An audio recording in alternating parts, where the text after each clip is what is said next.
Hi everybody, and welcome to Big Joe's Journal. My name is Joe Tilden, and I am the host of this program. Well, as usual, summer's flying right by, and I don't know whether it's old age or what, but it seems to go faster every year. I mean, this year, seems like we didn't get summer until sometime in June, and now here we are at the end of July, and August coming up, so we got one more good, productive month of summer. When the American Legion baseball tournament takes place at the end of July, well, you say we're halfway through. And of course, within a couple of weeks, we're going to have the Shrine Bowl, which once again this year is going to be played at David Walk Stadium at Castleton University. And we'll pit the best of Vermont, probably against New Hampshire's second string. As you know, New Hampshire dominated the Shrine game for a number of years, and they had to make some changes. So New Hampshire has what they call an East-West game. And if you take part in the East-West game, you can't be part of the Shrine game. So the result is that it has balanced things off. In fact, it may have balanced them off a little too much. You figure Vermont 2 years ago routed New Hampshire, I think it was 50-2. And won again last year. So they may have to make some more changes and say, well, maybe we went a little too far in balancing things off. And there might have to be some more changes made. Well, as we get to the end of July, the political season, of course, is always hot.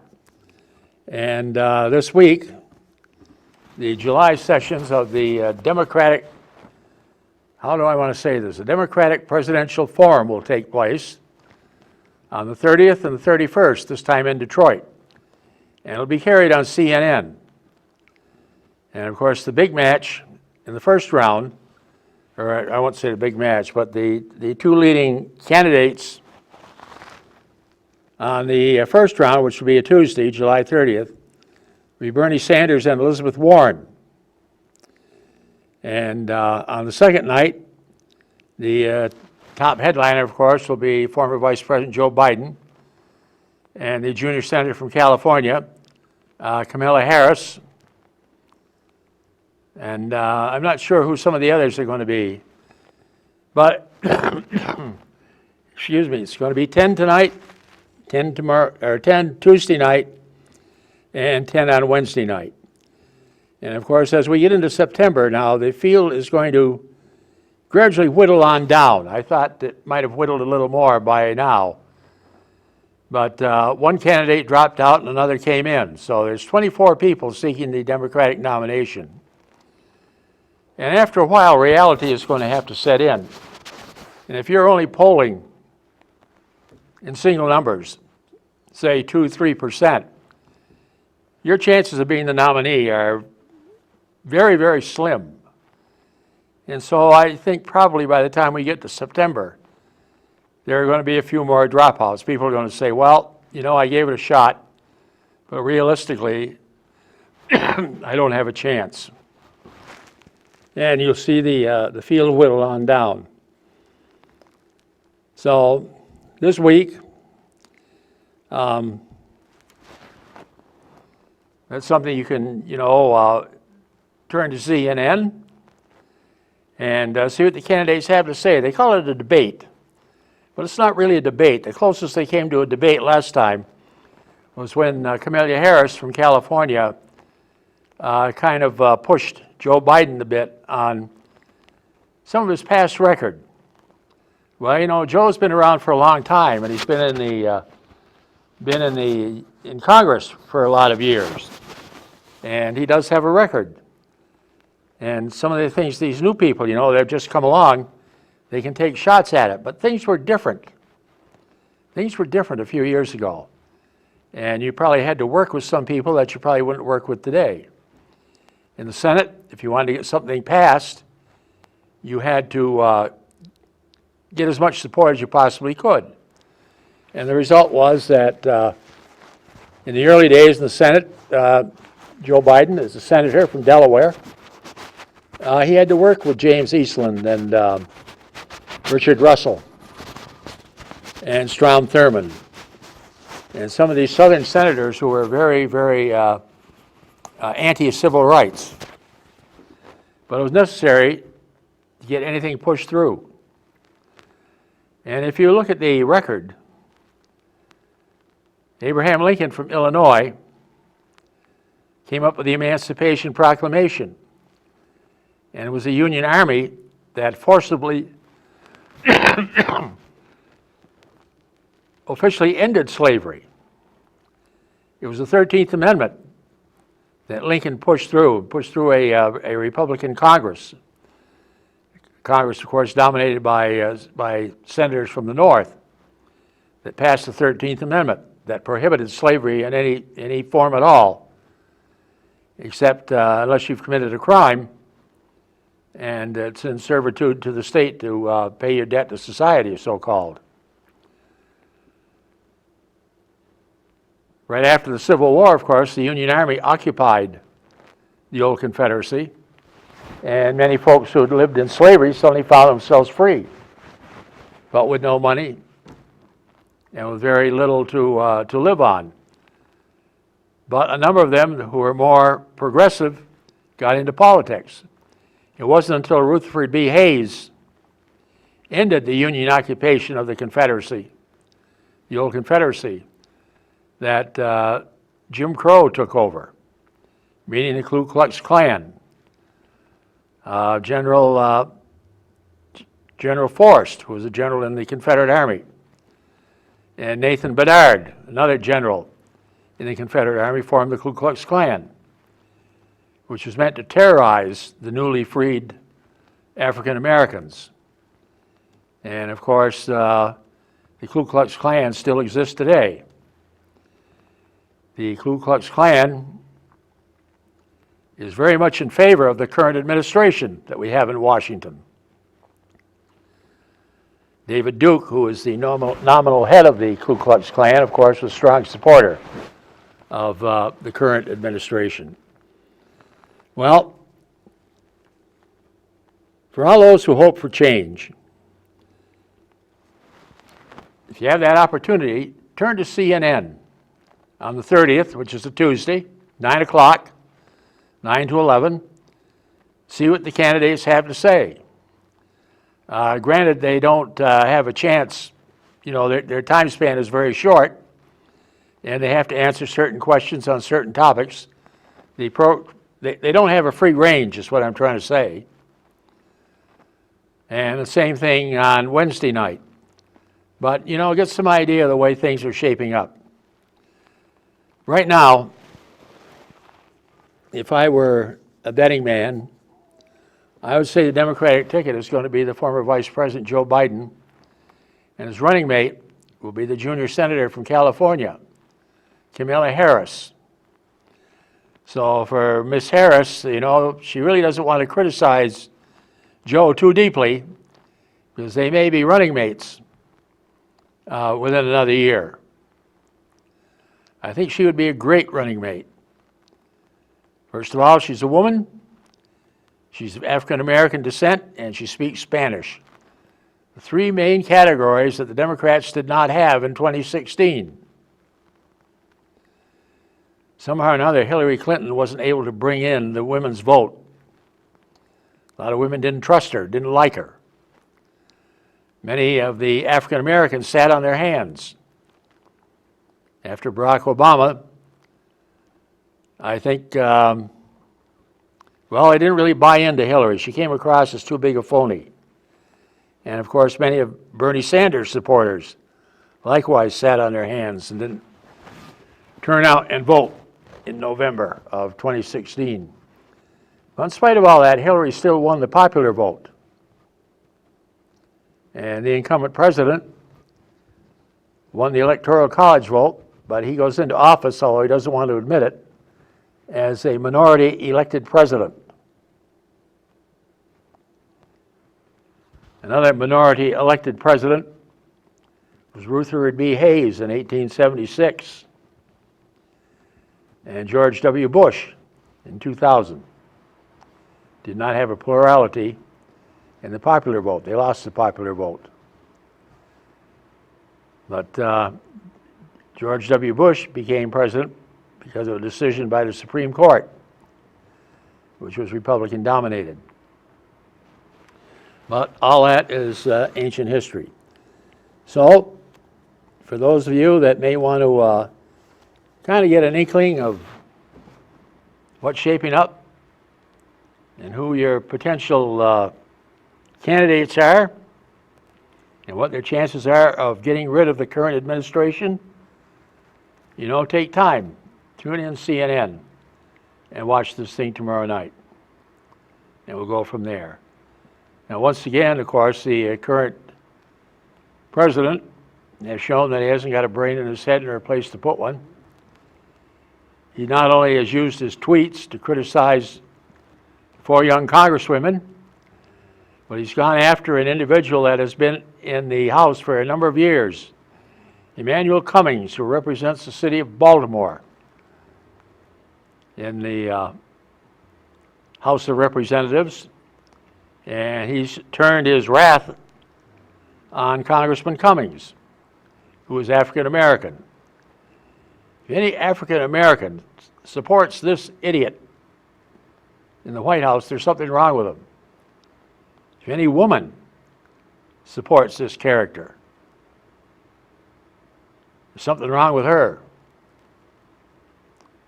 Now, we know there are going to be a lot of American citizens that are going to support Donald Trump. But I think with Joe Biden as a candidate, I think he's going to get the blue-collar vote back. Trump made a lot of promises. He hasn't been able to fulfill any of them. He may get part of his wall built, blocking off immigrants coming from Central America and Mexico to get into the United States. They've just, the administration has just gotten an agreement with El Salvador to house some of their people down there and prevent them from trying to come into the United States. But we'll see how that agreement works. In the meantime, in the Middle East, we've got problems over there. Hopefully there will be no war with Iran. As I said before, wars don't solve anything. The only place a war is glorious is in the history books. But for the people fighting it, for the troops on the ground, it's hell on earth. And for the civilians, they're caught in a battle zone. Again, it's got to be hell. They don't know whether they're going to live or die. They have no security.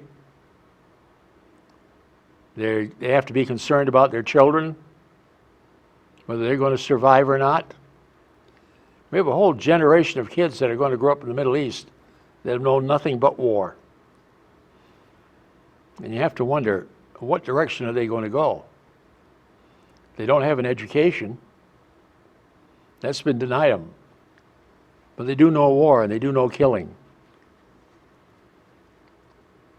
We as a nation have made a number of mistakes in the Middle East. The biggest mistake was going to war in Iraq.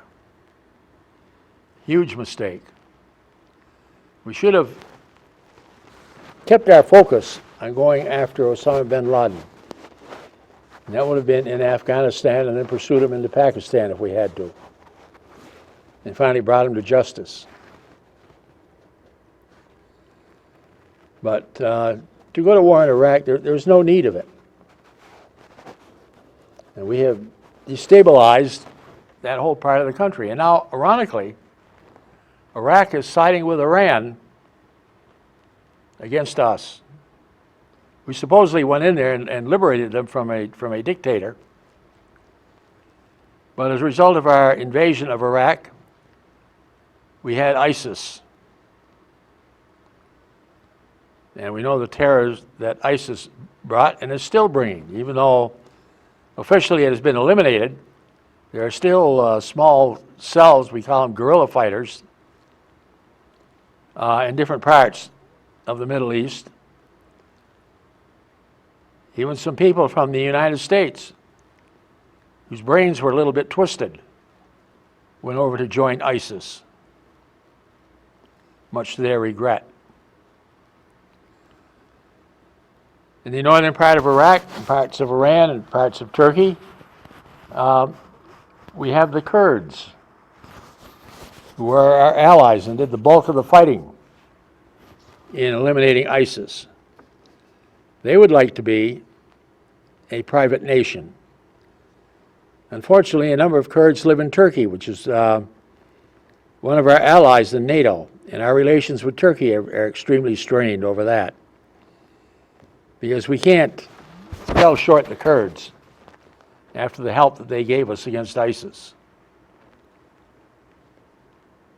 And we kind of look at Turkey and we kind of say, you know, even though you're an ally, our relations are strained right now.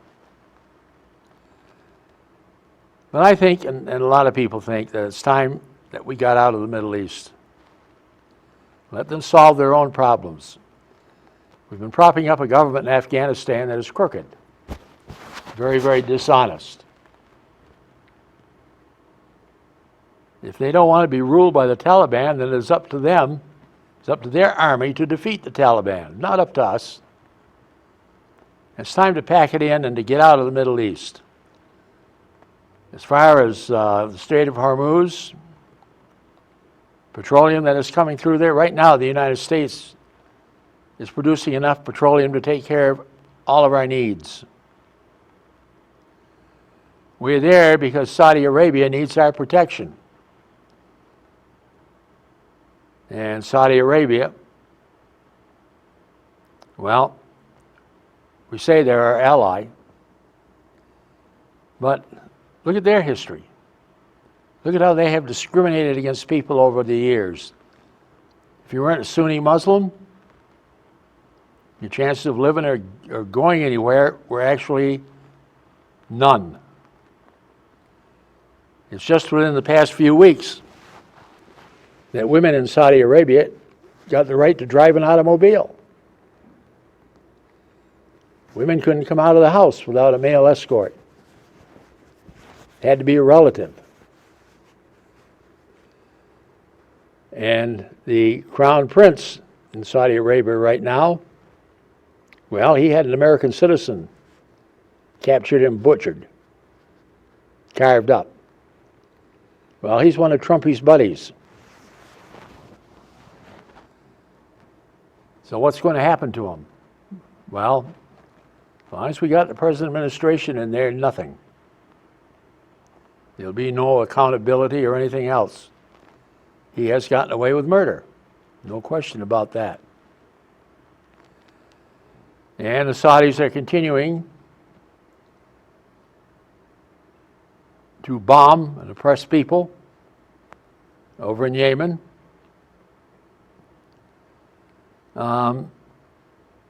They just show no mercy to anyone. And you have to remember that 9/11, they weren't Iraqis. They weren't from Iran. Iran, by the way, are not Arabs. We associate them with Arabs, but they're not.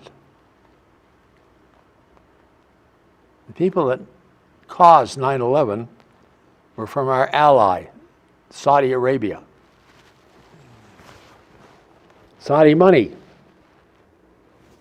underwrites much of the Taliban that we're fighting in Afghanistan. Saudi money underwrote the attacks on 9/11.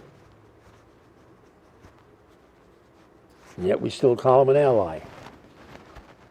And the ding-dong we got in the White House went over to Saudi Arabia, and there he is dancing with some of the leadership of that country.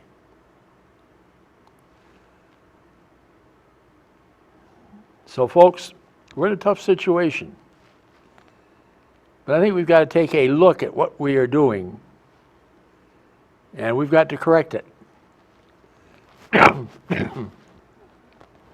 Our focus, first of all, is to get back in as part of the Paris Accords from what this jerk took us out of, and get back there. There's a big problem that we've got coming up, whether we want to admit it or not, is global warming. And it's something we've got to deal with. And of course, the present administration, they're doing away with all these safeguards that were put in by the Obama administration. And that alone should raise a red flag. But I think we need to get out of the Middle East. We need to pay more attention to what's going on in Asia, especially with China. We have some strong allies in the Pacific theater. Former enemies are now our friends, now our allies. And former allies, it's questionable. For example, Japan, Vietnam. Just a few years ago, fighting a war. Today, they're probably one of our strongest allies in Southeast Asia. One of the strongest checks we have on Red China.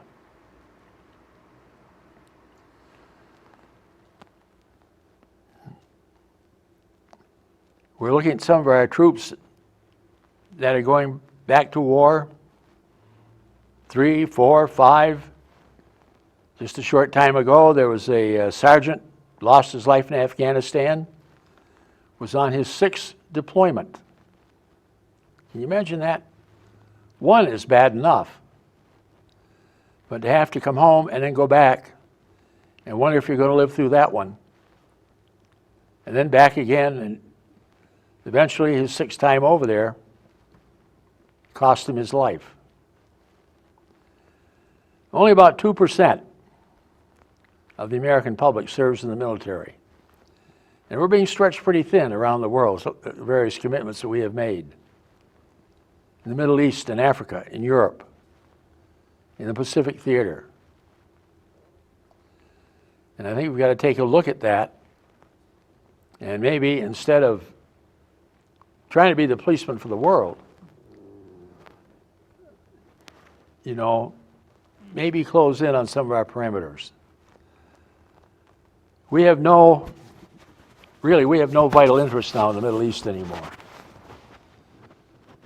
We don't need Saudi oil. We have plenty of our own. Now we can help our allies, and I think we will do that in keeping the Strait of Hormuz open. And I don't think Iran wants war. But right now, these sanctions that we've clamped on Iran, people are going without food. People are hungry. And people are getting desperate. And when you get desperate enough, you try to lash out. Try to break that grip you're in. But war is not the answer. Never was, never will be. I am very afraid,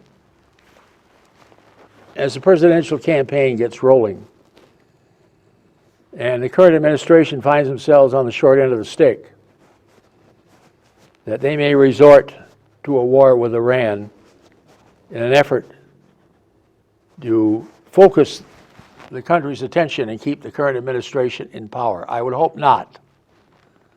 I would hope there are enough people in that administration with a brain in their head that would not allow that to happen. But you have to look at the vast turnover. For a long while, we went without a Secretary of Defense. Now we have one. By the same token, we don't have a Secretary of the Army. So somebody's going to have to come in as Secretary of the Army that has had no experience whatsoever. We look at the situation on our border with Mexico. $2.5 million being taken out of the defense budget to build that foolish wall that won't amount to diddly. Well, where do you make the cuts? You make the cuts in what we're paying our servicemen and women for putting their lives on the line? Do you make the cut in the ammunition that they need to defend themselves? Do you make the cut in housing on our military bases? Some of the housing, especially here in this country, is terrible. People have complained about it. It's dilapidated. In many cases, the sewage is backing up. We're going to shortchange that again. And we have all of our refugees that are being kept in concentration-like situations along the Mexican border. This is a shame, and it's a disgrace to this country, because that's not who we are. This country was built by people coming from all parts of the world, from the Native Americans that were here originally, European settlers that came over here, some seeking religious freedom, some seeking to get out of debt, some seeking to start new life for themselves. From Asia, we had a number of Chinese people coming in here. From Japan, from other parts of Asia. We had a number of Hispanics in the southwestern part of the country. And right now, the Hispanic population is probably the fastest growing population in the country.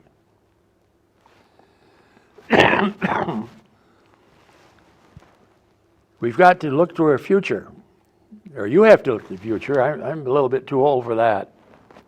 My future is going to be very short-lived. But for the young people in this country, you've got to take an interest in what's going on. Know what is going on and look to your future. I read a survey the other day where the lack of new children being born in the long run is going to hurt the economic situation of this country. Fewer and fewer babies are being born in this country. And the result is, as the population gets older and dies off, there won't be sufficient people coming along to take our place. I've seen that right here in Rutland, my parish, St. Peter Parish. As the old folks have died off, the young people are not stepping up. Well, the young people aren't going to church, so that's the reason. You look around, you go to church on Sundays, you don't see very many teenagers there. You see people in their 80s, 70s, 60s, 50s, maybe some in their 30s, a few in their 20s. If there are kids there, they're very, very little. They've been brought there by their parents. And you say, well, they're here now, probably won't see them again for a while. So we're looking at a situation with a lot of problems. And you say, how are we going to solve them? Well, the first way we've got to solve them is change the administration and try to make up for the damage that this administration has done, not only in this country, but around the world. We have to look at our relations with other countries. Who are our allies? Our real allies? And who are our phonies that are taking advantage of us, like Saudi Arabia? Taking advantage of us, that's it, that's all. The world has a lot of problems, and it's the next generation that's going to have to solve them. And how they do it, well, I think we're going to have to change our way we're thinking. We're going to have to change the way we're looking at the world. We don't need to be an isolationist nation and withdraw from the world. We can't do that anymore. Those days are long gone. But we can work with our fellow men to make this a better place. We don't need wars here, there, and everywhere. Wars are the result of greed. But there isn't any reason why we can't live in harmony and make this a better place for all of us. Well, we are very, very fortunate in this country to live in the greatest nation on God's earth. With that, may Almighty God, His infinite wisdom, continue to bless these United States of America. God love you. Have a great week, and we'll see you all next week.